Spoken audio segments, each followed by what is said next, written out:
अपने विचारों पर ध्यान दो, क्योंकि वह तुम्हारे शब्द बनेंगे। अपने शब्दों पर ध्यान दो, क्योंकि वह तुम्हारे कर्म बनेंगे। अपने कर्मों पर ध्यान दो, क्योंकि वह तुम स्वयं बनोगे। गलती उसी से होती है जो मेहनत से काम करता है। निकम्मों की जिंदगी तो दूसरों की बुराई खोजने में खत्म हो जाती है। इज्जत इंसान की नहीं होती है, जरूरत की होती है। जरूरत खत्म तो इज्जत खत्म। बोलना सीखिए, वरना जिंदगी भर सुनना पड़ेगा। उड़ने में बुराई नहीं है, आप भी उड़े, लेकिन उतना ही जहां से जमीन साफ दिखाई देती हो। सिर्फ वो लोग आपकी परवाह करते हैं जो आपको तब भी सुन सकते हैं जब आप चुप होते हैं। चिंता उतना ही करिए जितने में काम हो जाए, उतना नहीं कि जिंदगी ही तमाम हो जाए। आप अपने शब्दों को चाहे जितनी भी समझदारी से बोलिए, लेकिन सुनने वाला अपनी योग्यता और अपने मन के विचारों के अनुसार उसका मतलब निकालता है। यकीन करो, जो तुम्हें भूल चुका है वो भी याद करेगा। बस उसके मतलब के दिन आने दो। कहानी जिंदगी की यही है कि इसमें मनचाहा किरदार नहीं मिलता। जिंदगी तो अपने दम पर ही जी जाती है। दूसरों के कंधों पे तो सिर्फ जनाजे उठाए जाते हैं। आपकी मुस्कान आपके चेहरे पे भगवान के हस्ताक्षर है। उसे अपने आंसुओं से धुल ले या क्रोध से मिटने ना दे। कोई भी व्यक्ति हमारा मित्र या शत्रु बनकर संसार में नहीं आता। हमारा व्यवहार और शब्द ही लोगों को मित्र और शत्रु बनाता है। जो व्यक्ति हर वक्त दुख का रोना रोता है, उसके द्वार पर खड़ा सुख बाहर से ही लौट जाता है। जिसके पास उम्मीद और आस है, वो जिंदगी के हर इम्तिहान में पास है। हर कोई अपना नहीं होता, और यही सच है। कितने अजीब है ये जमाने के लोग। खिलौना छोड़कर जज्बातों से खेलते हैं। महान दिमाग विचारों की चर्चा करता है, औसत दिमाग घटनाओं की चर्चा करता है, और छोटा दिमाग लोगों की चर्चा करता है। अहंकार ना पालिए जनाब, वक्त के समंदर में कई सिकंदर डूब गए। इन 5 जगहों पर हमेशा चुप रहना सीखिए। पहला, जहां आपके शब्दों की कोई कीमत नहीं। दूसरा, जहां बोलने के बाद आपको पश्चाताप ना करना पड़े। तीसरा, अगर आपके बोलने से किसी का दिल दुखता हो। चौथा, अगर आप गुस्से में हो, क्योंकि इंसान गुस्से में बिना कुछ सोचे समझे कुछ भी बोल देता है। और पांचवा, जहां आपको समझदारी से कोई सुनने वाला ना हो। किसी का कष्ट देखकर अगर तुम्हें भी कष्ट होता है, तो समझ लेना तुम्हारी आत्मा में परमात्मा विराजमान है। सिर्फ सुकून ढूंढिए, जरूरतें कभी भी पूरी नहीं होती। जिंदगी में सारा झगड़ा ख्वाहिशों का है। ना तो किसी को गम चाहिए, ना किसी को कम चाहिए। जिसके इरादे हमेशा साफ होते हैं, कई बार लोग उसी के खिलाफ होते हैं। जो तुमसे तंग आ जाए उसे छोड़ दो, क्योंकि बोझ बन जाने से याद बनना बेहतर है। झूठ की खरीदारी ज्यादा दिन तक नहीं टिकती। सच एक ही सही अंत तक साथ देता है। किसी इंसान के आज को देखकर उसके भविष्य का मजाक मत उड़ाओ, क्योंकि समय में इतनी शक्ति है कि वो कोयले को भी धीरे धीरे हीरे में बदल देता है। समय जब फैसला करता है तो गवाहों की जरूरत नहीं पड़ती। इंसान का काम तमाम करने वाला शब्द है। कल करूंगा, ना तो अधिक बोलना अच्छा है, ना ही जरूरत से ज्यादा चुप रहना। जैसे बहुत अधिक वर्षा होना भी अच्छी बात नहीं है, और बहुत अधिक धूप भी अच्छी नहीं होती। विचार कीजिए, हमारा जन्म हमारी मर्जी से नहीं होता, ना हमारा मरण हमारी मर्जी से होता है। इस जन्म मरण के बीच में होने वाली सारी व्यवस्था हमारी मर्जी से कैसे हो सकती है। जिंदगी में हर मौके का फायदा उठाओ, पर किसी के मजबूरी का नहीं। अगर जिंदगी मौका देती है तो धोखा भी देती है। जिंदगी की सबसे अच्छी दवा है जिम्मेदारी। एक बार पी लीजिए साहब, जिंदगी भर थकने नहीं देगी।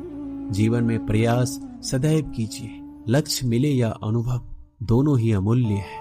जिंदगी में तकलीफें तो हवा के झोंकों सी होती है, जो आती है और चली जाती है। पर ये जब जब आती है तो सभी के नकाब उतार कर जाती है। जो आपने सोचा है जरूरी नहीं कि वो मिल जाए, मगर जो भगवान ने सोचा है वो आपको जरूर मिलेगा।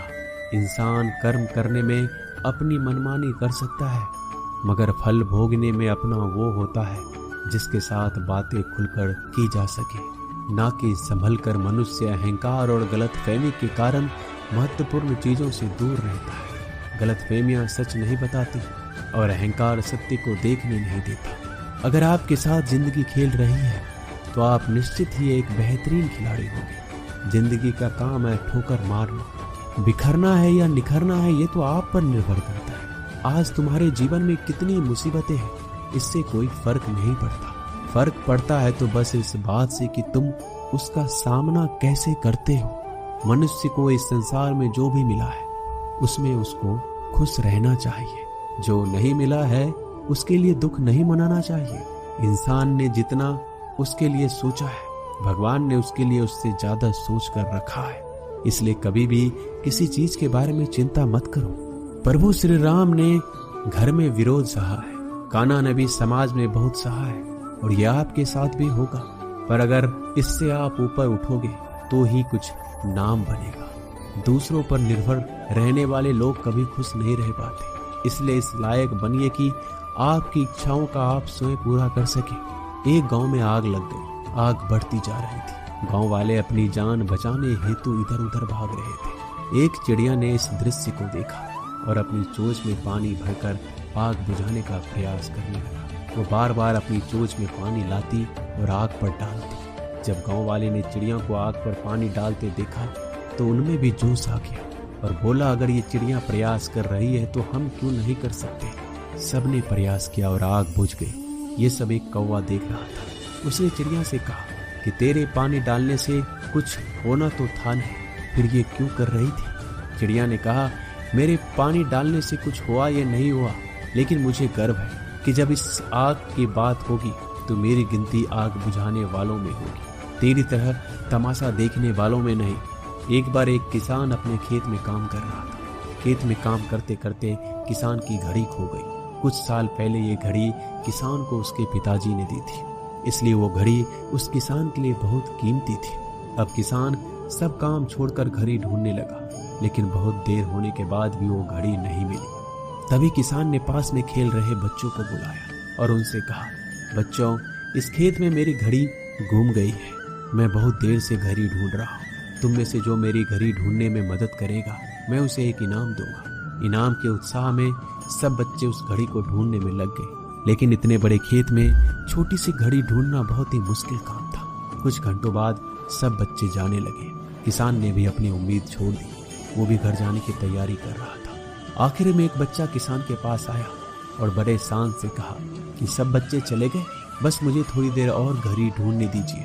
किसान ने कहा, ठीक है, मैं कुछ देर बाद आता हूँ, तुम देखो जब तक घड़ी मिलती है या नहीं। किसान जब 20 मिनट बाद आया तब बच्चे के हाथ में घड़ी थी। किसान आश्चर्यचकित हो गया और बच्चे से पूछा कि इतना जल्दी तुमको घड़ी कैसे मिल गई। बच्चे ने कहा, सब जा चुके थे। अब इतनी शांति थी कि मैं धीरे धीरे पूरे खेत में घूमकर आवाज सुनने लगा। जैसे ही शांति में मुझे आवाज सुनाई दी, वैसे मुझे पता लग गया कि घड़ी कहाँ पर है। दोस्तों, ये कहानी शांत दिमाग का है, बहुत ही बढ़िया उदाहरण है। जब हमारा दिमाग शांत होता है, हर बड़ी चिंता खत्म हो जाती है और आसपास का शोर भी खत्म हो जाता है, तो हमारा दिमाग अपने आप काम करता है और हमें सही दिशा दिखाता है। दोस्तों, इस वीडियो में बस इतना ही। जल्दी मिलते हैं हम और भी ज्ञानवर्धक वीडियो के साथ। धन्यवाद।